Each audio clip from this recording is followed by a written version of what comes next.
जय हिंद साथियों। आप सभी का स्वागत है अपने YouTube चैनल नॉलेज अड्डा में, जिसमें बात करने वाले हैं एनम 9212 भर्ती में कल के प्रयास का असर, नियुक्ति पत्र क्या, कल क्या एक नई डेट, प्रोविजनल वालों के लिए सूचना, एक दुखद सूचना आदि बातों पर चर्चा करेंगे। यदि आप हमारे चैनल पर पहली बार हैं तो चैनल को सब्सक्राइब कर लें, जिससे आने वाली वीडियो आपको समय से मिलती रहे। तो चलिए जानते हैं कि क्या कल है।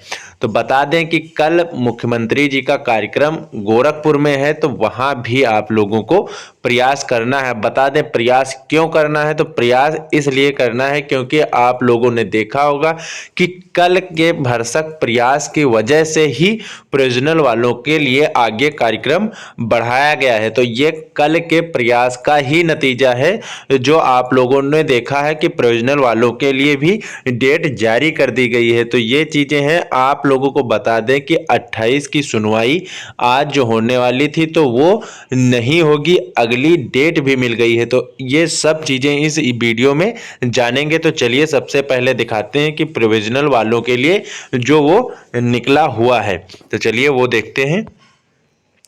तो देख लीजिए प्रोविजनल वालों के लिए है, इसमें वो सभी बातें बताई गई हैं, रोल नंबर, किस रोल नंबर से कहाँ किसको, तो ये सब चीज़ें हैं। तो ये आखिर मई तक का कार्यक्रम है, जो कि बहुत लेट हो है।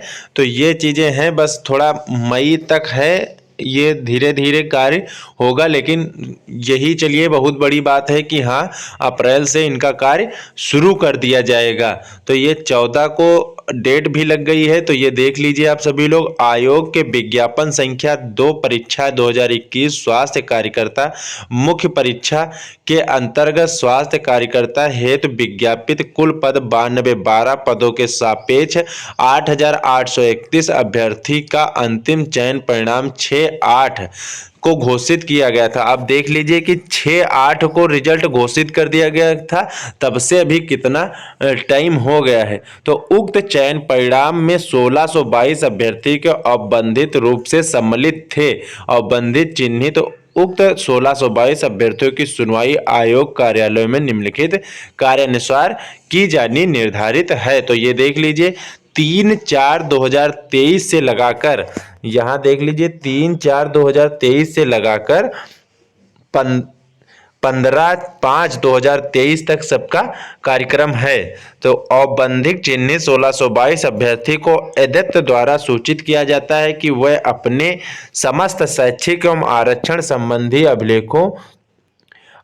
अभिलेखों की मूल छाया प्रति सहित उपयुक्त तालिका में उल्लेखित अनुक्रमांक के सम्मुख अंकित तिथि के आयोग को प्रातः 10 बजे उपस्थित होना सुनिश्चित करें। तो आप लोग देख लीजिए, जिनका रोल नंबर जिस डेट के बीच में आता है, तो आप लोग अपने समस्त कागजात जो होंगे वो सभी लेकर आप लोगों को जाना होगा। तो देख लीजिए 7 से लेकर 559 तक के 3 से, तो इसमें अपना रोल नंबर आसानी से मिला के उसी दिन आप लोगों को जाना होगा।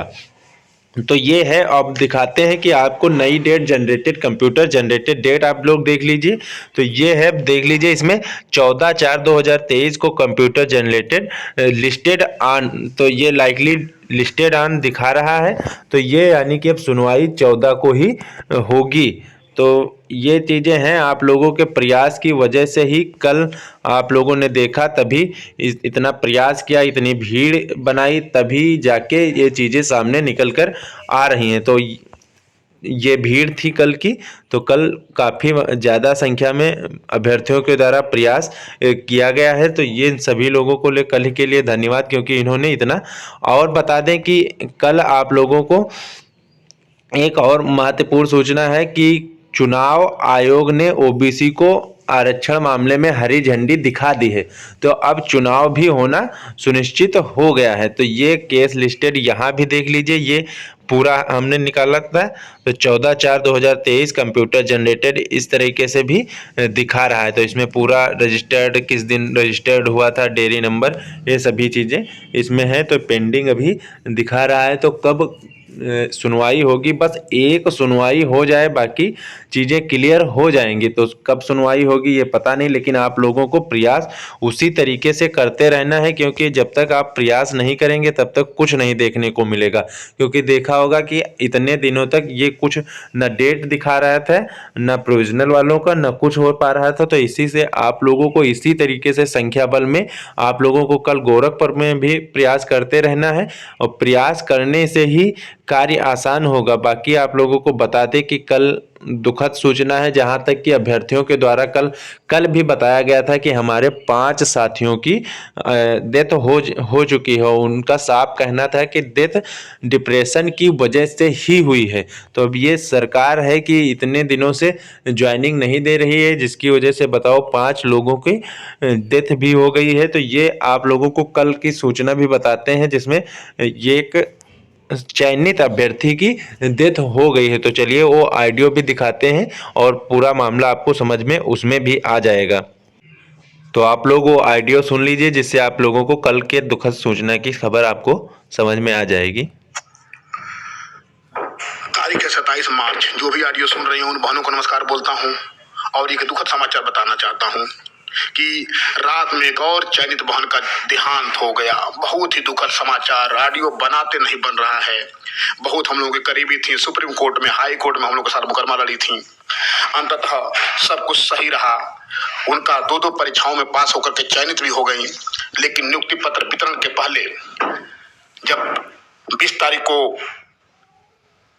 नियुक्ति पत्र का कार्यक्रम कैंसिल हुआ, उस समय उनका मेरे पास फोन आया कि भैया पता नहीं हमको नियुक्ति पत्र कब मिलेगा। एक तो पहले से मेरी तबीयत खराब चल रही है और नियुक्ति पत्र रुक गया है, जिसकी वजह से मुझे हेडेक हो गया है। तो बहन का नाम था शैलजा सिंह, जौनपुर की रहने वाली थी। आकस्मिक देहांत हो गया बहन का रात में है देहांत हुआ है बहन का। शैलजा सिंह, बहुत दुख के साथ ऑडियो बनाना पड़ रहा है। ऑडियो बनते नहीं बन रहा है। निवेदन करना चाहता हूं बहनें, जो भी ऑडियो सुन रही हैं, कि जब 2 परीक्षाएं आप पास करके चयनित हो गई हैं तो क्यों बिना मतलब का हेडक लेती हैं। आपकी नियुक्ति कोई नहीं रोक सकता। जब आप चयनित हो गई हैं तो नियुक्ति आज नहीं तो कल, कल नहीं तो परसों आपको मिलनी है। लेकिन जब आप रहेंगी ही नहीं तो नियुक्ति पत्र भला कौन लेगा। एक के बाद एक कई बच्चियां नौकरी की आस में इस दुनिया को छोड़ के चली गई। क्या कसूर था समझ में नहीं आ रहा है। चयनित बहनों को यथाशीघ्र सरकार को नियुक्ति पत्र वितरित करना चाहिए, क्योंकि एक बहनें चयनित होकर के भी हेडक पाल करके चली जा रही हैं।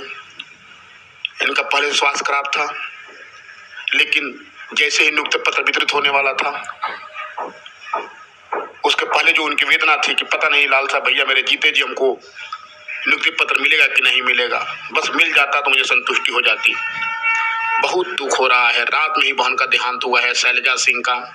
जौनपुर की रहने वाली थी, पहले से अस्वस्थ चल रही थी, लेकिन जिस प्रकार से नियुक्ति पत्र बंटते हुए भी रोक दिया गया था, उनको बड़े दुख थी और उस दिन से उनकी तबीयत और खराब होने लगी थी। जो बहनें गई हैं आज लखनऊ यूपी SSC आयोग, उनसे तो आपने इनकी आवाज़ सुनी और बताया जा रहा है जौनपुर की थी ये। तो आप लोगों को किसी भी तरीके का तनाव तो बिल्कुल ही नहीं लेना है, और ज्वाइनिंग तो होके रहेगी, चाहे आज हो चाहे कल हो, क्योंकि आप लोगों ने पेट दिया, फिर परीक्षा दी, फिर DB कराई, इतनी सारी मेहनत की और आप लोगों को सिलेक्शन भी हुआ है। यदि और बता दें, यदि ज्वाइनिंग पर किसी भी तरीके का कोई अवरोध होता तो ये प्रोविजनल वालों की अभी DB भी ना कराते।